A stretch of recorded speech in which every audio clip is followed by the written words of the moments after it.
Hello, listeners. Hello, and welcome to this episode of the Naked Coach Collective podcast. We have a very special guest edition today, and I will be talking to this wonderful lady, Alison Allsopp, who is a philosophical life coach. Now, philosophical thinking life coach. So there are some distinctions to be made there, and I'll Yeah. tell you more about her, and she will tell us more about herself and her journey, what philosophical life coaching is all about. And welcome to our episode, Thank you Alison. very much. Thank you. Thank you for inviting me. Yeah, lovely to see you. I can't wait to hear all about it. Thank you. You know, um, I met you recently, and we talked about philosophical life coaching and philosophical thinking life It's a coaching. mouthful, it is. Yeah. And for me, the terminology was new. Yeah. Um, so tell me, let's just go in first. Let's just grab our listeners and tell them exactly what it is in a nutshell, and then we'll explore deeply. Oh gosh, in a nutshell. In a nutshell. Well, actually, as you're speaking, and as you're saying, and it is difficult, it's a mouthful, philosophical thinking life coach. I have thought quite a bit about dropping that and just saying I'm a life coach, but it's so much about who I am and the sort of coaching that I offer that I'm very reluctant to leave it. So I've left it. And actually, what it does is people go, oh, they either go, oh, that's nothing to do with me, or they go, oh, that sounds quite interesting. I want to find out more about that. So, um, yeah, I think it's about the way that I coach. So certainly, I am a philosophical thinking person myself, and Mhm. I have a background in that in my work, in my career. And so I wanted to bring that style of thinking to about life, about what we want to do. I wanted to bring it to my coaching. So when I say it's philosophical, it's thinking in a philosophical way, which means thinking more deeply about what's important to us in life. So there are the big ideas about who we are, so about our identity, about what we think is right or wrong, what our values are, what we believe, how we respond and react to people around us. But essentially, it moves us from a more from an unconscious everyday thinking to a more conscious, deeper, critical thinking about ourselves and Mm. about the way in which we view the world and other Okay. people view the world. So I use that sort of questioning in my coaching style. So how would you think that differs from life coaching, for example, mindset coaching, or Yeah, that's really interesting. I don't think it. I think interact. So I think they combine together. I think that maybe it's something about the way that I particularly focus on. It could be about anything in life. So it's still about the issues that we have in life, all the sorts of things that we would do in life coaching, Mm. but it is the way in which we might focus on particular, what I call big ideas or concepts in life, Yeah. and where they're also explored in coaching generally. We all of us talk more deeply about things, but I might dwell much more on those big ideas. So, for example, the other day we were talking about, and I tend to work in groups as well, but Yeah. we were talking about motivation, Okay. and uh, everybody had a different idea about what motivation meant for them. So we really, really explored the concept of motivation. And we were looking at, like, well, what's the criteria for that? And are there things that we share in this group about what that is? And are there particular things that are unique to us? And then we applied that to, well, the people in the group applied that to how uh, they think about their own motivation for their businesses. And one lady said to me, she said, "Do you know what?" She said, I've never thought about it philosophically." She said, "I've never really thought about motivation and how important that is in your business. Because if you don't really know what motivates you, but also you don't really understand what the triggers are, or you don't understand your own thought processes, or you're just looking at other people and thinking motivation is like that, like other people think. She said, I just hadn't really recognized its importance before. So that And might be one thing. yeah, and would that, I mean, the motivation I think is highly important, and you've just explained why.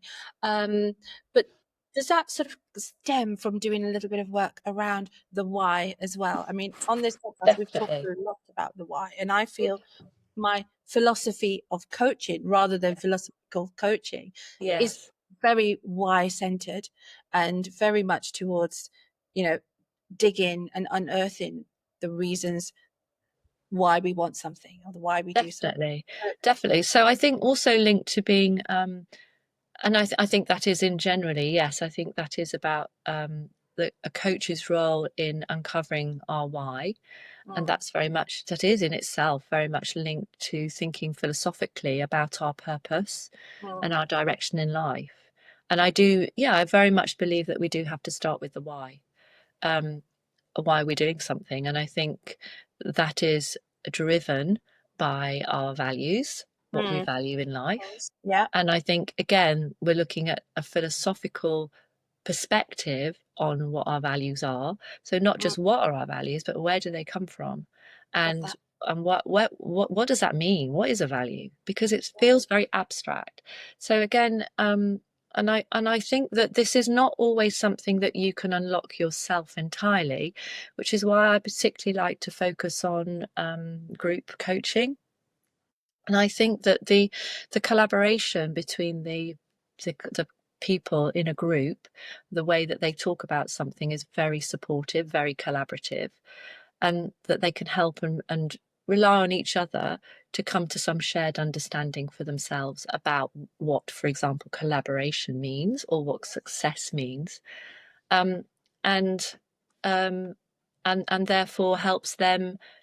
Yeah, so it not only is taking in other people's views and opinions, which then shapes what other people, which an individual then thinks themselves. So I think there's a massive amount of power in that, and I absolutely believe in the community, in a collaborative community, and how that community, those people in that community, help themselves to think for themselves through thinking with other people is how I'd frame it.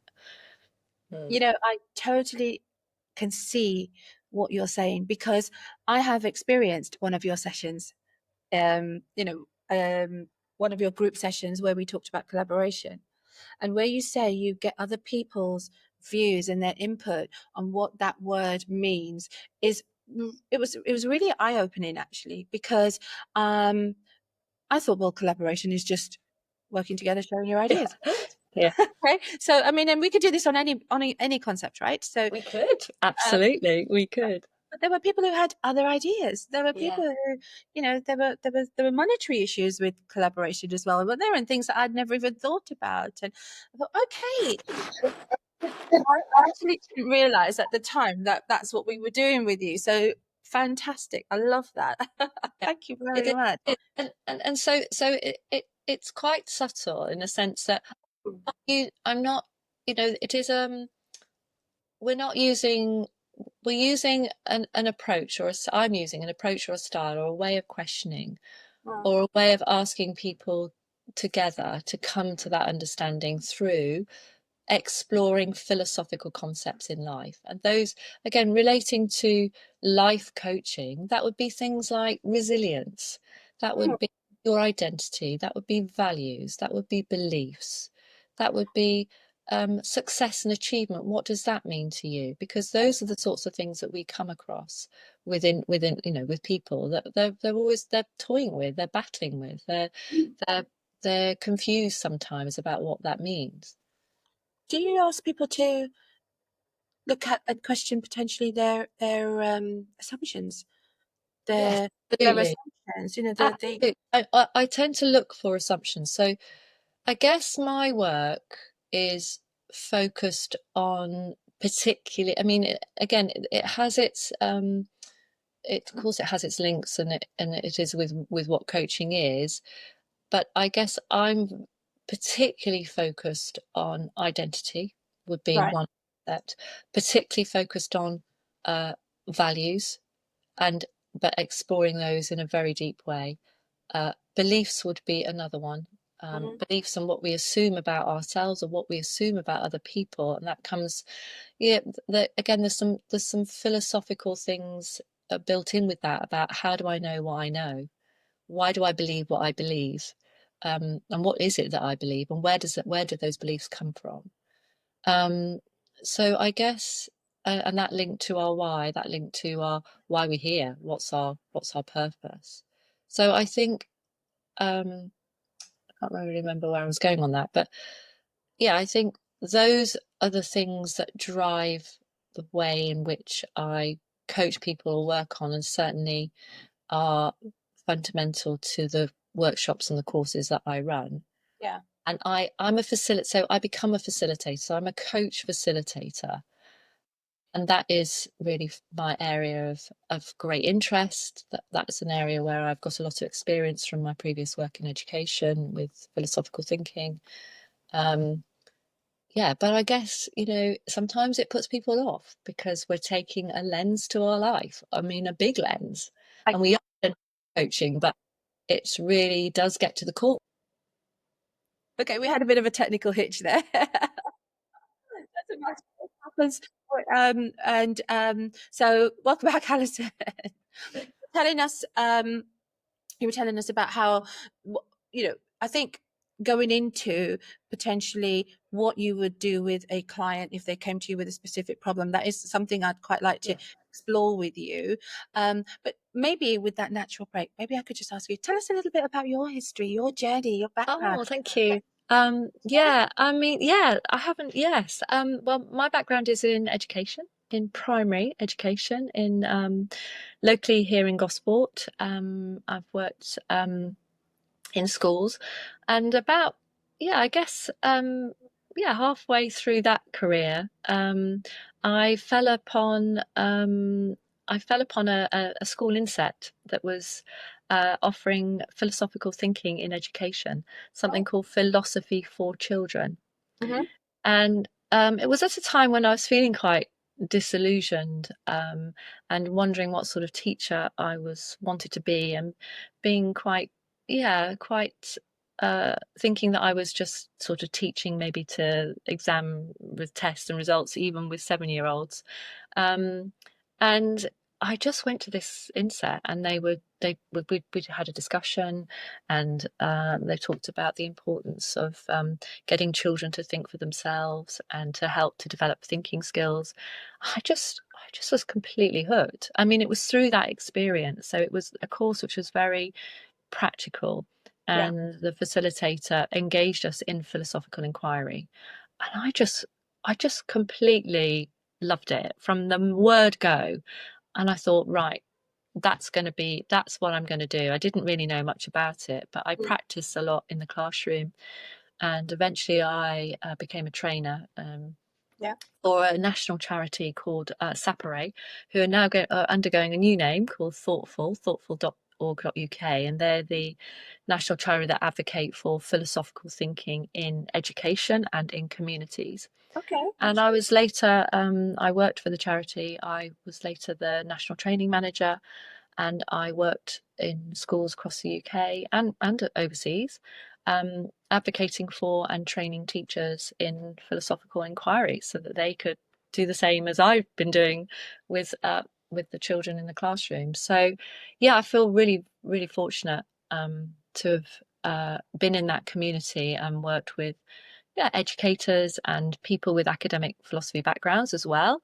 I'm not a philosopher myself. Right. I Okay. have more the educational pedagogy around that.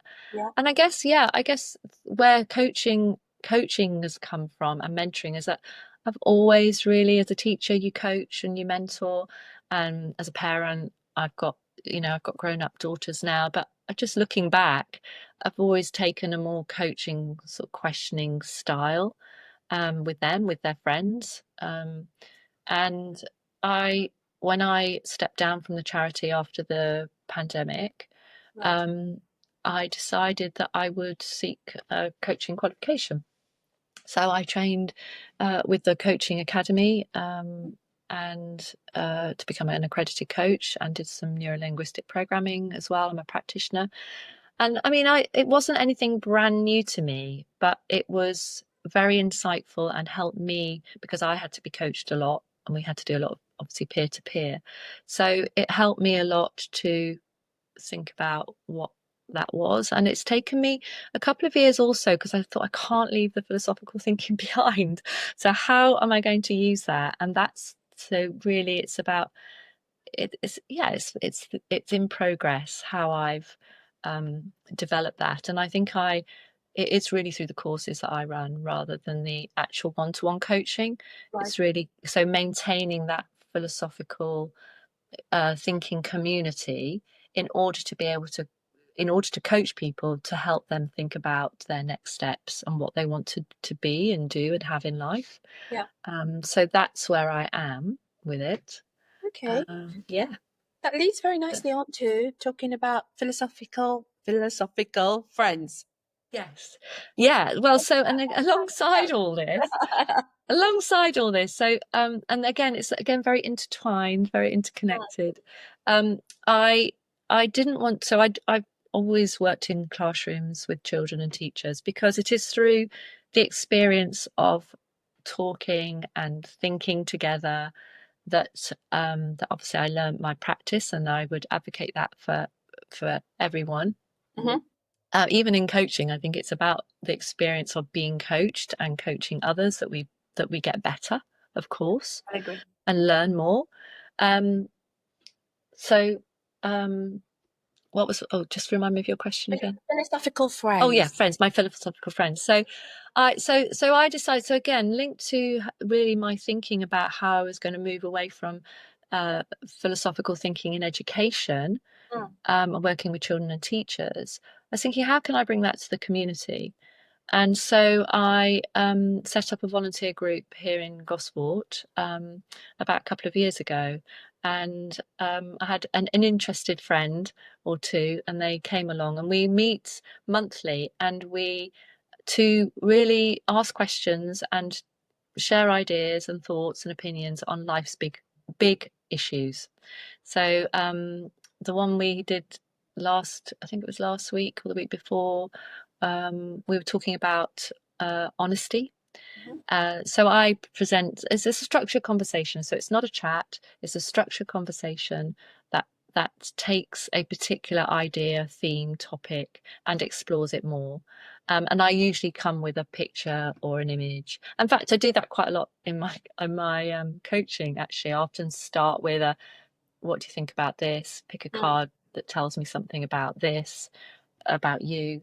And last week we were talking about, yeah, the question, I think it was honesty is the best policy.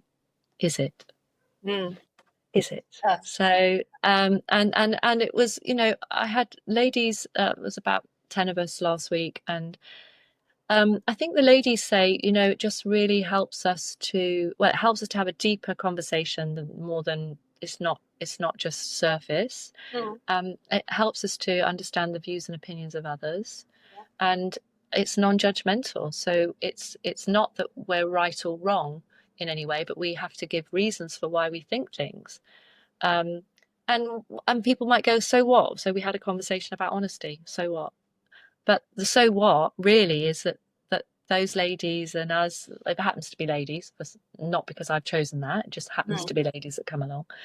And they said, well, one lady said, well, thing is, what difference does it make to me now? What am I going to do about that conversation? How has it changed the way that I think? And she said, well, I just think I've just realized that I thought I was an honest person, or I thought that I was, I really believe that it's not good you have to be honest all the time. And now I'm realizing that actually it's okay not to be honest sometimes. It's okay to tell those small white lies because there are some principles around what we tell people or not. She said, no, I hadn't really thought about that before. And now when I go out back into my life, I'm going to think about that.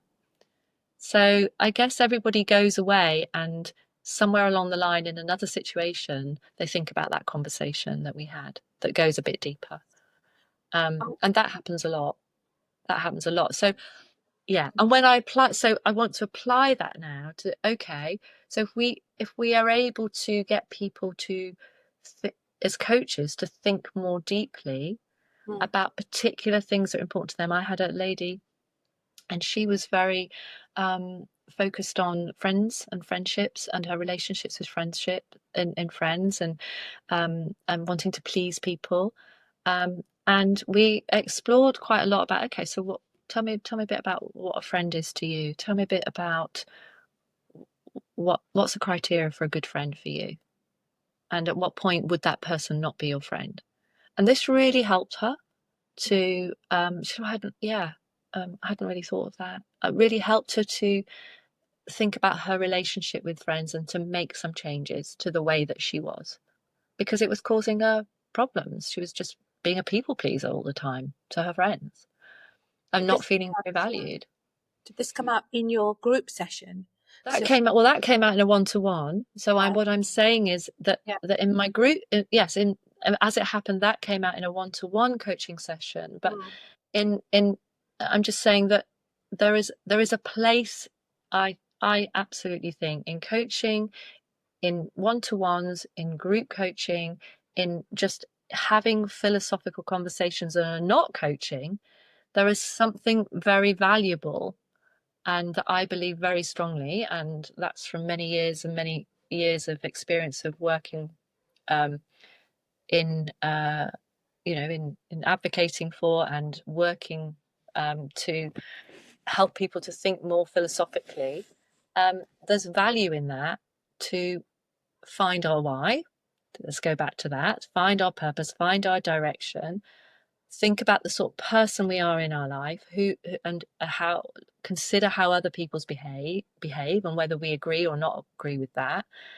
Rationalize what's going on generally in the world, because we're trying to make some judgments about what's going on, Mm. because sometimes we can't believe what we see, but to learn some critical thinking skills.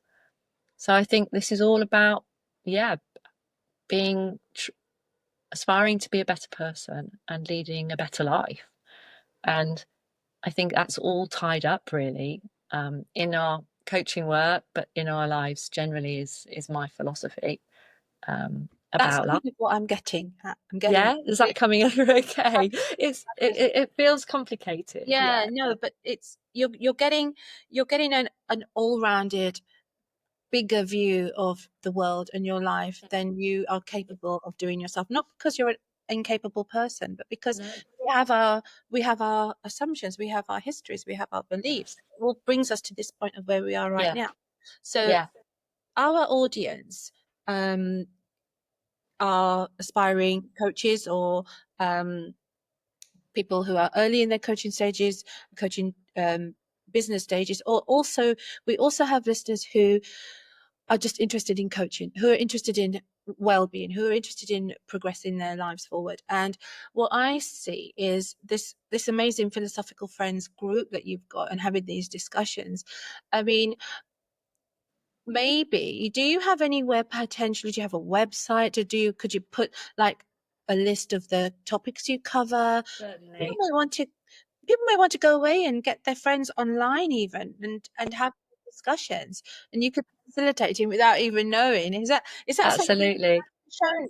So certainly I do, and in fact, I've recently been developing a website, and I have got a page on there for philosophical friends. Yeah, I've got a record of everything we've talked about. Right. Well, I'll put some links in after. Thank you. Yeah, that'd be great. You can find Yeah, and this. it's just, yeah, it's just it. I mean, I suppose that's where I find it. So going back to the very first thing I said, Hmm. that when people hear the word philosophy, um, it's like, oh, it's either like, well, it's nothing to do with me because that must be somebody who's like academic, and I don't really think like that. Or they go, oh, I wonder what that's about, or they do know something about it. Um, but I think I'm not in the business of academic philosophy. I'm in the business of practical philosophy. How the practice of thinking philosophically helps us to be uh, helps us to be better thinkers. It helps us to have better relationships. It helps us to have a better view on how we see the world and how people around us see the world, because we're not all looking at life through the same lens. And I do find that in coaching, I mean, there's never really anyone I've ever spoken to who has who is not um uh, toying with this, well, how other people see them or how they see other people, and it's a conflict for them, and they're trying to work it out. They're trying to, and I think that if we can help people to understand that we're just not seeing life in the same way, and that's okay, because it then helps us to move on ourselves and not have all these limiting beliefs about what we can or can't do, or assumptions about how people respond or relate to us, or beliefs about how we're not good enough. So in that context, I think it's very helpful. But of course, there are many other dimensions to philosophical thinking. But in this context of coaching, Yeah. yeah, there's I, just I no one I who, got that from my coaching training as well, that yeah, quite a realization that not everybody sees things in the same way. You could both be looking at glass of water and just seeing two different things. It's quite I mean, I don't know if I'm oversimplifying it, but it was a bit of a realization for me when I thought, okay, hold on, things may not always be the way they seem. Things need deeper yes, exploration, and understanding your why is a good starting point. And I really love what that's the feeling that I'm getting from you, is that you just have to keep on exploring and digging deeper. yeah, The thing about the world we live in at the moment, there's a lot of missing compassion, mm, and a lot of my way or the highway, and mm, and mm. sort of um, a narrative that we're all expected to live by. Do you think that philosophical thinking conversations in groups, do you think that that would facilitate more compassion, more understanding, more?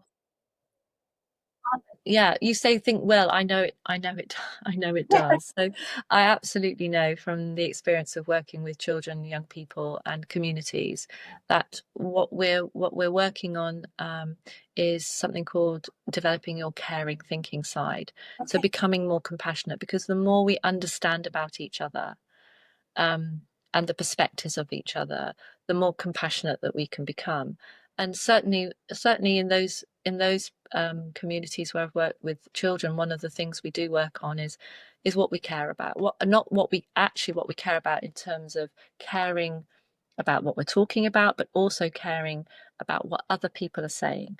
So we care that other people, it comes from the heart, and we care about that other people are saying something that might not align to what I think. And so, but I'm trying to understand that. That And actually, when I respond back to that, I'm not responding saying, "Oh, I'm encouraging children not to sort of say, "Well, that's a load of nonsense," or that, "Oh, you're wrong." mm, It's saying, "I'm hearing what you're saying. Please, can you explain to me a bit more?" perfect. And I think that there are very many overlaps and connections between, what we do in coaching, and getting people to really understand not only themselves, but understand other people around them, understand that perspective, and to care a bit more about that. Um, so I think certainly, and to do that in a group is really powerful. I run a course at the Hampshire with Hampshire County Council in the library at the Gospel Discovery Centre. I ran a Yeah. course called Finding Your Life Direction, and uh, I've done it a few times now, and um, the I think what we get there from that community of people is a real one. Those people feel listened to. They feel absolutely that they have a voice and listened to. Mm. Obviously, we have to work together to create that safer environment. Um, but they feel not alone. They feel that, they'll say, gosh, I didn't know anyone else thought that. I feel like that. So these are on their life issues, Mhm. that we might come across, their lack of self-belief or self-confidence. Um, so they feel listened to, they feel heard, they feel appreciated, but also they they start to develop an empathy for other people's situations that they had, but then that turns into being supportive. So that's saying, um, actually, I see where you're coming from. I don't think that this is what I'm seeing of you when somebody is saying something. Oh, I don't think I'm any good at that, or I don't believe I'm that. They're being very supportive, and so that very quickly can develop if you take away this sort of idea that anybody's right or wrong, or anybody's any lesser than anyone else in that group, that everybody's experience is valid. And that's what we do in coaching. Yes. We listen in an impartial, non-judgmental way to people. And we try to understand what it is that's going on in their lives. We try to be in their shoes. We are creative thinkers as coaches. And I guess, yeah, that's where I'm bringing that experience from my philosophical thinking in those groups, and to a group like Finding Your Life Direction, and they can unpick it for themselves. I'm just a facilitator in that. Um, I can ask some questions, and again, similarly to that's what we do in coaching. We ask questions. Yeah, absolutely. They're particular types of questions Of course, of course. that unlock things for people. And yeah, I think a lot of the women that have gone away from that, they've gone on to, they've gone on to say, oh, actually, I've decided I'm going to set up my own business, or I've decided I'm going to retrain, or I Yeah, didn't think I could do that, Alice. I didn't think I could. And look what that yeah. what that's done. I said, no, I haven't done it. You have done it. You have done that. Yeah, I wrote a word down here as you were speaking, and it's empowering. And you've just proven that actually that is exactly what it does. So you're having a conversation, and there's people supporting, giving an opinion that is potentially different from your own, but you're learning, and Yeah. it must be empowering. Yeah. It must Well, be. it is. And It completely is. And yeah, it is with children. It is with, I mean, yeah, if interviewed children about what they like about philosophical thinking, mm, they say, "Oh well, people listen to me, and I feel that I've got an opinion." And I'm talking literally about 7-year-olds. They can talk, and they are experts of their own experience, as adults are experts of their own experience, in my view. yes, And so, yeah, so again, I think there are parallels, aren't there? Because we're in this business of trying to empower people to sort things out, to think for themselves, to find solutions. And we've got to ask them the right questions to do that.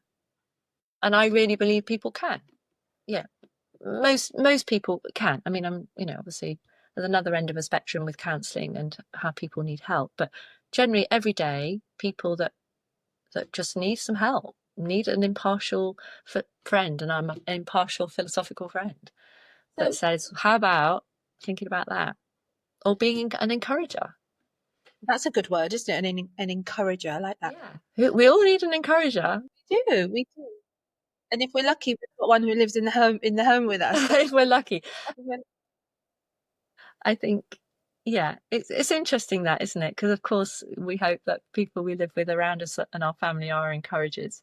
And I guess, yeah, most people would like to think that's true. But I think that's sometimes difficult because it's difficult to be objective when it's someone you're related to. Um, there's something that I love. Sorry, go ahead. No, I was going to say you're making me think of something that I keep coming back to time and time again is that you are the person who is the master of your own mind, your own life, your own experience. But sometimes you need an external force to see what is really going on because while you're living it, you can't see the whole picture. It's that sort of in the middle of a tornado no, scenario that I've mentioned. You have to be, if you're in the middle, you cannot see everything around you. So, having a facilitator, having a coach, having a conversation with a group of people who yes, may not be like-minded yeah, is yeah, going to open absolutely, people's eyes, yeah, which is it's really, really interesting because a lot of my work has been focused on one-to-one so far, and it's the group aspect is something that I'm looking into a little bit more. And mm. talking to you, I realize that there's so much to gain from sharing an experience and sharing a time of conversation with, with other people, whatever they're. It's a great thing. You know, Mm. why would somebody want to embark on a philosophical thinking, coaching journey with you, or Well, yeah, yeah, I something think, like that. yeah, that's a very key question. Yeah, big question. Um, I think there are people who have recognize that they already think a lot and reflect a lot about things, and or they're always trying to work things out.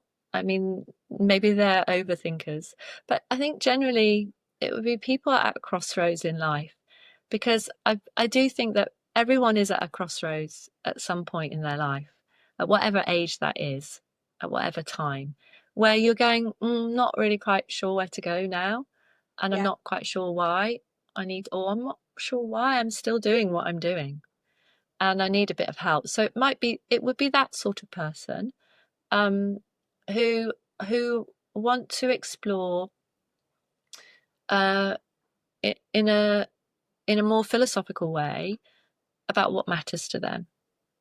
Okay. So really wants to work out what their purpose and their direction is, what matters to them in life, and wants to, in order to feel more fulfilled or happier, in order to make the changes that they want to make. Okay. And Um, typically, how I long think does that it take? Is how there? long. Can you put a time span on it? Is it 2 sessions, 10 sessions? Is there a? Is You there? know what? I think, yeah. I mean, I think that I think, yeah, between 3 and 6 sessions. Yeah. So it's not sort of one-off, quick session. No, and again, quite um, prescriptive about what I'm offering in each of those sessions. So Yeah. working on who you are as a person, working on what your values are, what your beliefs are, and then working on some. I tend I always slightly cringe when I say the word goal, but I do believe very much in us planning Mm. and thinking about our intentions and working towards those. But I'm very, very, very aware that it is that metaphor about the journey, and sometimes things don't work out and the journey changes. And I think it's the lessons that we learn on that journey. And certainly that has been for me. It's not always about getting to an end. It's not about getting to an end point, in terms of a more abstract thing about life. So if someone comes to me and said, I just want to, I want to feel happier in life. Well, there are some steps to that, and there's some context to that, and there's some discussion around what that means, obviously, to be happy. Can anyone ever be happy in their life entirely? So, yeah, so yeah, it's certainly not a one-off session. No.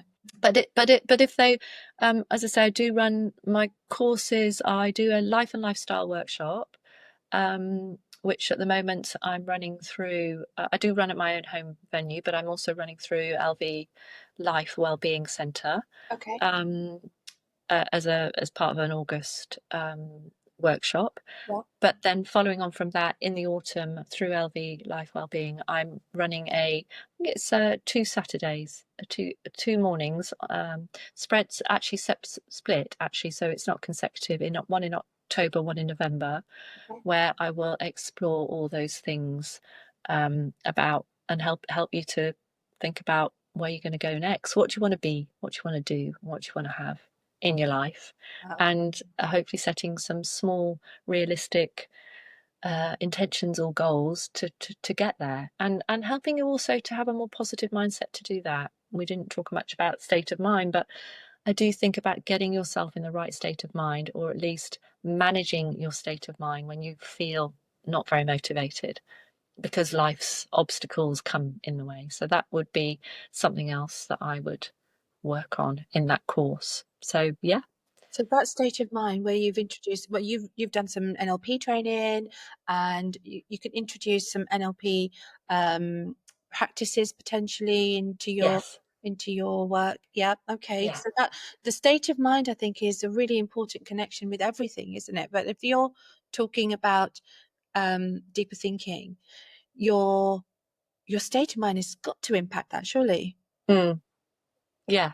Yeah. It's not, you're not, I think people come sometimes, and I've not always been asked those sort of questions that are a bit deeper. And it's not about putting people on the spot. So I really do want to reiterate that. I think again, you're quite in a vulnerable situation when you come and you're sharing some of your own personal stuff, but people are invited to do so, and there has to be the right environment in which to do that. So I would never, I never just, ask people on the spot what they think. Quite a lot of the work we do in a group is done what we call content free, which means you don't have to share.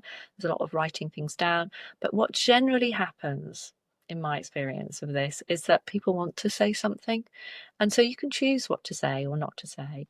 But Mm. it's a lot about how you work through those processes in your mind during this course. So I would want to really, I do think sometimes people might be get put off saying, "Oh, I'm going to be coached and I'm going to have to meet people I don't know, and I'm going to have to sit there and am I going to have to say about my life?" But it's not like that. It's yes, of course, the more people are encouraged to talk, the more helpful that is to process things.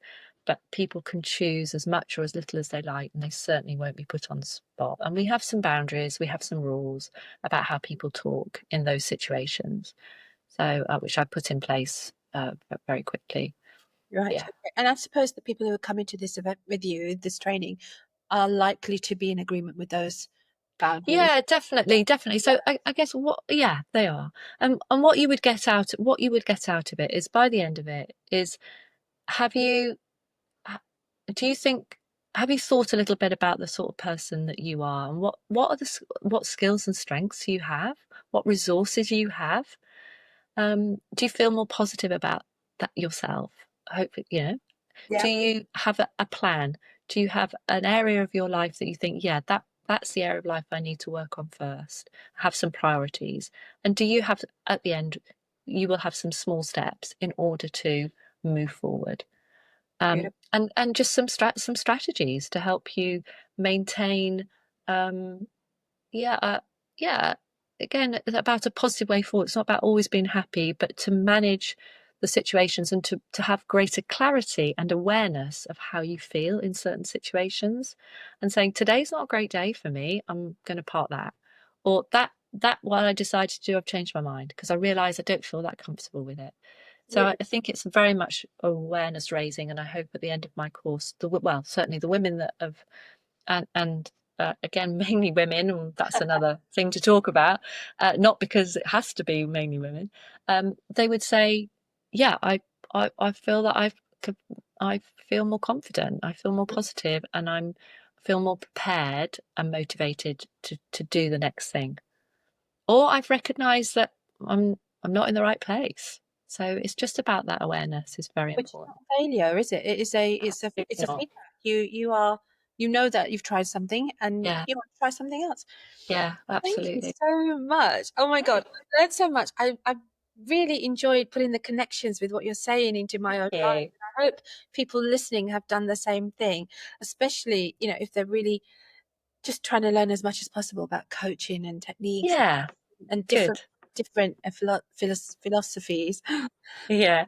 to put you on Dispel the myths of coaching and oh, yeah. just to spell it for a start, right? I Yeah. want to put you on the spot before we say goodbye. Okay, so this question, um, you may not want to answer it, but it might not be appropriate. But I was just sort of wishing to think, what can I get? One big takeaway. So, what's one philosophical idea, or what's a philosophical question that you wish more people would reflect on in their personal life? Oh, um, I think it's about something around a question that you could ask yourself, something about what three things make you happy in life, Hmm. and why is that? Um, and can we ever, is happiness something that we can seek as an end goal? So yeah, I think when we explore what makes us happy is an interesting question, and tells us something about Well, what am I doing now then? Does that make me happy? No. Lovely. Well, if you're listening and you've done this or you're going to do this, pop it in the comments. Let's have a discussion. Include the group.